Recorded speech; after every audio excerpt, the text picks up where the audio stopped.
Bismillahirrahmanirrahim. Assalamualaikum warahmatullahi wabarakatuh.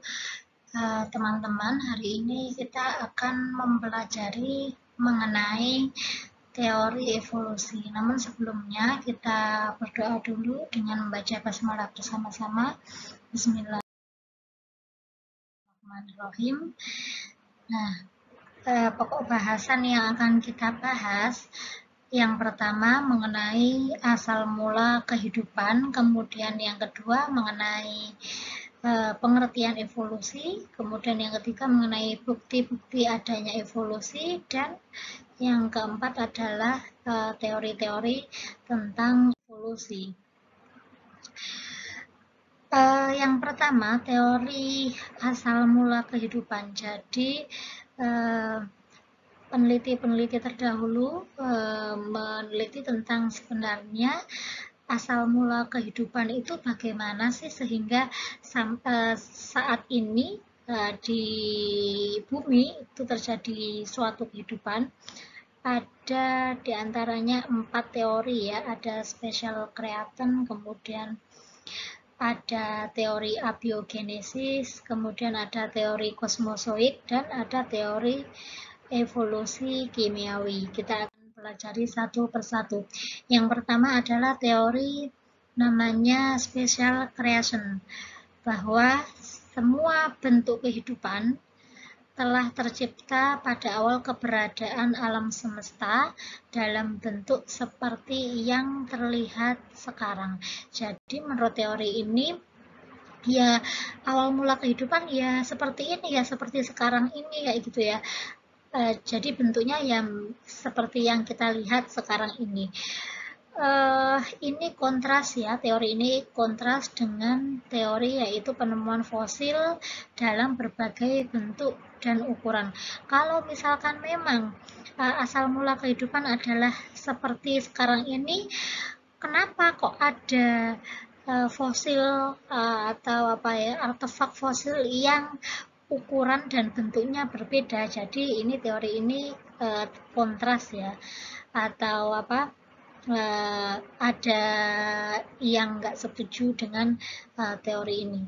Kemudian yang kedua ada teori abiogenesis, bahwa menurut teori ini kehidupan tercipta secara spontan dari benda mati. Jadi asal mula hewan, tumbuhan itu berasal dari benda mati. Asal mula teori ini didasarkan atas pengamatan bahwa jika sampah dibiarkan akan timbul bentuk-bentuk kehidupan. Jadi sampah seperti seperti sampah daun, kemudian sampah sisa makanan dan lain sebagainya ditimbun akan membentuk kehidupan. Ada binatangnya, ada ulat, ada serangga, seperti itu. Penyebab pengamatan ini sebenarnya ialah adanya serangga yang meletakkan telurnya pada sampah. Padahal ya, dalam sampah itu asal mula kehidupannya ya karena adanya hewan yang meletakkan telurnya pada sampah, sehingga dalam sampah itu kemudian timbullah kehidupan yang baru. Teori yang ketiga ini namanya adalah kosmosoid ya. Kehidupan berasal dari luar bumi. Jadi menurut teori ini bahwa kehidupan yang ada di bumi ini itu berasal dari luar bumi. Asal mula teori ini didasarkan atas adanya penemuan bakteri dan bentuk kehidupan primitif lainnya pada meteorit, batuan yang jatuh dari angkasa. Jadi dulu itu ada batuan namanya meteorit ya. Meteorit itu batuan yang jatuh dari luar angkasa yang kemudian membawa ada bakteri dan kehidupan primitif lainnya. Kelemahan teori ini yaitu tidak menjelaskan asal mula kehidupan itu sendiri di luar bumi. Jadi bagaimana di luar bumi kehidupannya kalau menurut teori ini ya. Selain itu, meteorit mungkin saja terkontaminasi bentuk-bentuk kehidupan setelah jatuh di bumi. Kemudian yang keempat ada teori evolusi kimiawi. Evolusi kimiawi terhadap unsur-unsur yang ada di bumi menghasilkan senyawa organik kompleks yang memiliki karakteristik benda hidup, yaitu DNA dan RNA yang sudah kita pelajari di pertemuan sebelumnya. Selanjutnya menghasilkan bentuk kehidupan primitif pertama di bumi. Evolusi kimiawi dimungkinkan oleh kondisi lingkungan yang menguntungkan bagi terbentuknya kehidupan di bumi. Jadi, menurut teori evolusi kimiawi, memang di bumi ini ada unsur-unsur yang dia bisa menghasilkan senyawa organik yang kompleks yang memiliki ciri-ciri agar bisa menjadi suatu kehidupan seperti itu. Kemudian mengapa di bumi ini bisa terbentuk suatu kehidupan? Karena tempatnya atau kondisi atau suasana di bumi ini memungkinkan untuk terjadinya suatu kehidupan karena di bumi ada airnya, kemudian ada oksigen dan nitrogen yang mana ini semua dibutuhkan oleh makhluk hidup untuk hidup ya. Kemudian suhu di bumi di sebagian besar permukaan bumi ini juga sesuai untuk membentuk kehidupan. Kemudian lapisan udara atau atmosfer yang dimiliki oleh bumi ini dilapisi oleh ozon. Lapisan ozon ini menghambat radiasi ultraviolet yang dapat merusak kehidupan baru. Jadi karena memang kondisi bumi ini tempatnya memungkinkan untuk terjadinya suatu kehidupan. Itu adalah menurut teori evolusi kimiawi. Teori ini dibuktikan dengan percobaan Miller dan Urey pada tahun 52 yang menunjukkan bahwa dengan mengatur kondisi di lab seperti di atmosfer bumi pada kurang lebih sekitar 3,5 miliar tahun yang lalu, reaksi kimia dasar yang dihipotesiskan pada awal evolusi kimiawi dapat timbul secara spontan. Jadi ketika kita melakukan mengkondisikan tempat seperti yang ada di atmosfer bumi, lama-kelamaan bisa membentuk suatu kehidupan.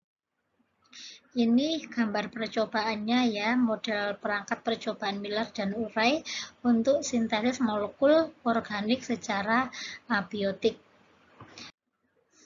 Selanjutnya, kita akan mempelajari tentang evolusi. Apa itu evolusi? Evolusi adalah perubahan ciri atau karakter populasi dalam waktu yang lama dan secara bertahap. Jadi, cirinya, bentuknya, karakternya itu berubah, waktunya lama dan berubahnya bertahap. Bertahap itu berarti pelan-pelan ya. Tidak berubah secara drastis. Itu adalah pengertian evolusi. Perubahan ciri atau karakter populasi atau makhluk hidup dalam waktu yang lama dan secara bertahap. Ini sifat-sifat evolusi. Evolusi itu dari yang sederhana kemudian menjadi kompleks. Kemudian evolusi itu juga hasil dari survival atau mempertahankan diri. Jadi ketika makhluk hidup itu bisa mempertahankan diri, maka otomatis dia akan mengalami perubahan ya. Jadi dia itu berubahnya itu untuk mempertahankan dirinya agar tidak punah. Yang ketiga, evolusi juga melakukan pewarisan sifat. Jadi perubahan frekuensi gen juga berevolusi. Yang keempat, berkaitan dengan kemampuan adaptasi terhadap lingkungannya. Kemudian yang terakhir ini sifatnya adalah natural selection atau seleksi alam. Jadi yang tidak bisa berubah maka berubah dengan keadaan alamnya atau lingkungannya, maka cenderung akan mengalami kepunahan. Nah, ini evolusi hasil dari teori evolusi tumbuhan ya. Dulu tumbuhan itu dari alga kemudian berubah secara bertahap ya, dan jangka waktunya lama menjadi tumbuhan lumut, kemudian tumbuhan paku dan tumbuhan pembuluh. Bukti evolusi hewan ini dari protista menjadi berubahnya bertahap dalam jangka yang lama menjadi bentuk porifera, cnidaria dan platyhelminthes, jenis cacing ya. Ini kita akan bahas satu persatu. Ini yang evolusi tumbuhan ya. Dulu tumbuhan yang paling sederhana itu adalah alga ya. Alga itu sejenis ganggang. Dia itu paling sederhana banget ya, karena tidak punya organ, tidak ada batang, kemudian pilah-pilahnya akar, batang, daunnya belum terlalu ini spesifik kayak gitu ya, masih sederhana sekali.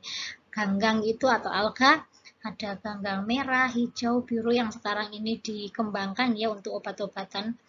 Kemudian mengalami evolusi atau mengalami perubahan secara bertahap menjadi tumbuhan lumut. Kalau tumbuhan lumut ini sudah ada organnya ya, organ penyerap dan organ untuk fotosintesis. Jadi sudah ada pembaginya ya, berbeda dengan alga tadi, sudah mengalami perubahan secara bertahap. Kemudian menjadi tumbuhan paku, mengalami evolusi lagi atau perubahan lagi menjadi tumbuhan paku. Nah, yang ini sudah ada ini ya, sistem pembuluhnya ya, sudah ada bagian ini batangnya meskipun masih sederhana. Kemudian sudah ada sistem pembuluh, tapi ini masih belum menghasilkan biji ya untuk bereproduksi. Selanjutnya ini mengalami evolusi atau perubahan secara bertahap lagi yang menjadi tumbuhan berpembuluh. Jadi sudah ada memiliki organ, batang, akar, kemudian daun, ranting kayak gitu sudah jelas. Kemudian ini juga ada pembuluhnya yang menyalurkan unsur hara dari tanah ke akar dan disalurkan ke daun dan organ yang lain. Jadi evolusinya secara bertahap dan jangka waktunya lama. Selanjutnya di hewan juga mengalami evolusi ya. Awal sekali namanya adalah protista. Protista ini sebenarnya organisme yang sederhana banget ya, bukan dari hewan dan tumbuhan ataupun jamur. Sebagian besar dia itu sifatnya uniseluler atau selnya cuma satu, dapat bereproduksi dengan cara membelah dan penyatuan inti vegetatif. Jadi bentuk, tapi ini dikategorikan pada hewan ya, meskipun sebenarnya bukan hewan. Kemudian mengalami evolusi lagi ya, ada 3 bentuk ya. Ada filum porifera. Kalau porifera ini hewan berpori, dia sudah multiseluler, selnya sudah banyak, kemudian juga bisa bereproduksi secara seksual dan aseksual. Kemudian ada cnidaria dan ada platyhelminthes, ini jenis cacing ya, cacing pita, cacing tanah kayak gitu. Selanjutnya teori evolusi ya. Dulu kalau kalian masih ingat ada teori evolusi yang sangat terkenal sekali, Darwin ya, bahwa menurut Darwin spesies yang hidup sekarang itu berasal dari spesies-spesies yang hidup di masa silam. Evolusi terjadi melalui seleksi alam. Kemudian ada teori evolusi lagi dari Lamarck ini ya. bahwa menurut Lamarck lingkungan mempunyai pengaruh pada ciri-ciri dan sifat yang diwariskan melalui proses adaptasi lingkungan. Jadi kita adaptasi dengan lingkungan sehingga mengalami suatu perubahan ya. Ciri dan sifat yang terbentuk akan diwariskan pada keturunannya. Organ yang sering digunakan akan berkembang dan tumbuh membesar, sedangkan organ yang tidak digunakan akan mengalami pemendekan atau penyusutan, bahkan lama-kelamaan akan menghilang. Ini menurut teori evolusinya Lamarck ya. Jadi menurut Lamarck, awalnya jerapah itu lehernya pendek. Karena makanannya berupa daun-daun yang tinggi, akhirnya jerapah berusaha dapat menjangkaunya. Karena terbiasa dengan hal itu, lama-kelamaan leher jerapah menjadi panjang.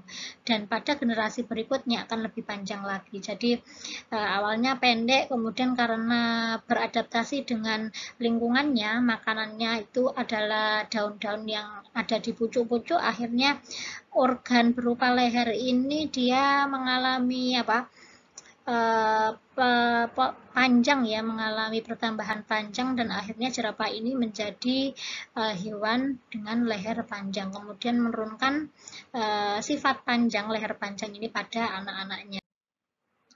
Teori Lamarck ini ditentang oleh Darwin yang mengatakan bahwa sebenarnya populasi jerapah itu heterogen, ada yang lehernya pendek dan ada yang lehernya panjang. Kemudian jerapah-jerapah tersebut berkompetisi atau saling berkompetisi ya, saling berebut kayak gitu untuk mendapatkan makanan. Dari persaingan tersebut, jerapah berleher panjang menang dan akan tetap hidup. Sifat ini yang akan diwariskan pada keturunannya. Kemudian jerapah yang lehernya pendek mati dan perlahan-lahan mengalami kepunahan karena tidak bisa menyesuaikan diri, tidak mampu berkompetensi atau mengalami seleksi alam ya. Kemudian faktor-faktor yang mendukung teori evolusi.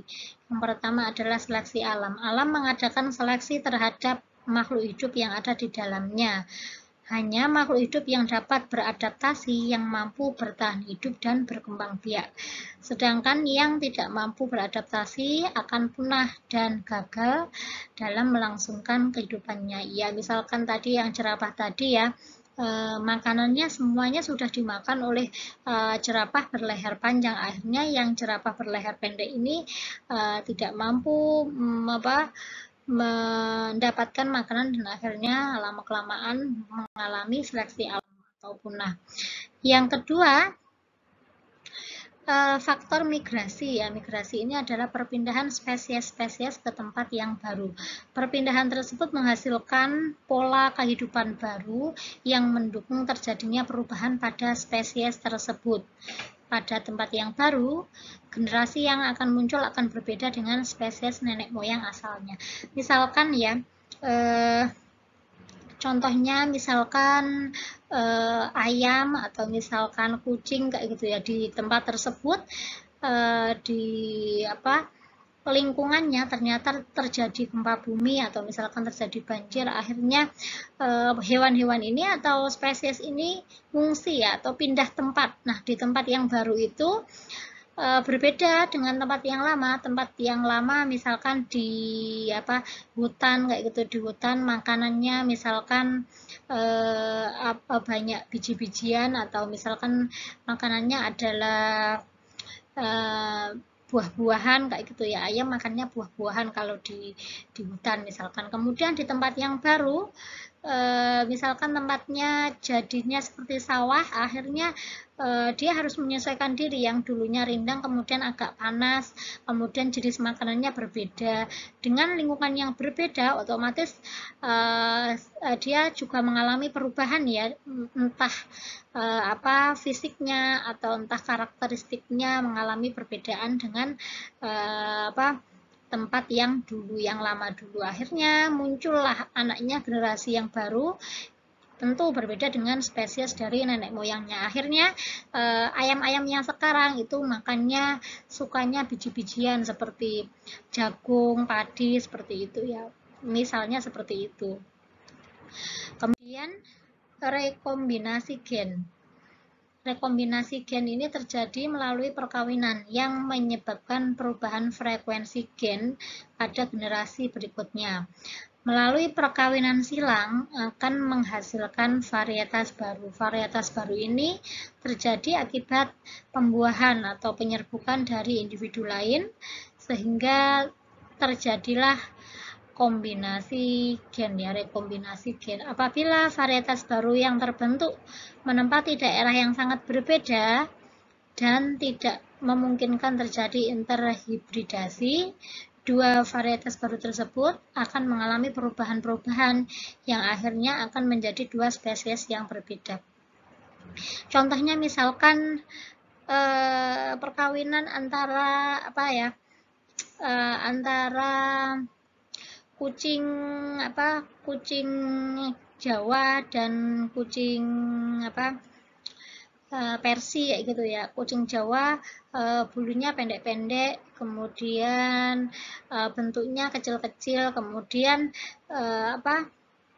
kawin dengan kucing Persi yang bulunya panjang-panjang, kemudian hidungnya pesek kayak gitu ya. Nah, terjadi ini rekombinasi gen dan kemudian mengalami perubahan frekuensi gen pada generasi berikutnya. Jadi akan muncul varietas baru. Itulah kenapa rekombinasi gen ini juga mendukung teori evolusi, karena dengan melalui perkawinan silang kemudian terjadilah varietas baru. Jadi ada perubahan perubahan atau mengalami evolusi ya, mengalami perubahan secara perlahan-lahan dan dalam jangka waktu yang lama. Ini bukti-bukti adanya evolusi. Yang pertama adalah variasi makhluk hidup. Jadi saat ini banyak sekali ya, misalkan jenis jagung, kemudian jenis apalagi ya, kucing, hewan kucing, kemudian jenis burung, banyak sekali bervariasi ya. Itu berarti memang salah satu bukti bahwa hewan, tumbuhan itu mengalami perubahan ya secara bertahap. Kemudian yang kedua fosil ya. Jadi ini bila varian tersebut hidup pada lingkungan yang berbeda akan menghasilkan keturunan yang berbeda pula. Yang kedua fosil. Fosil dapat diartikan sebagai sisa-sisa binatang dan tumbuhan yang telah membatu. Fosil ini juga salah satu bukti bahwa adanya makhluk hidup pada masa lampau. Kemudian bukti yang ketiga adalah homologi dan analogi ya. Organ-organ yang mempunyai bentuk asalnya sama namun fungsinya berbeda itu namanya homologi ya.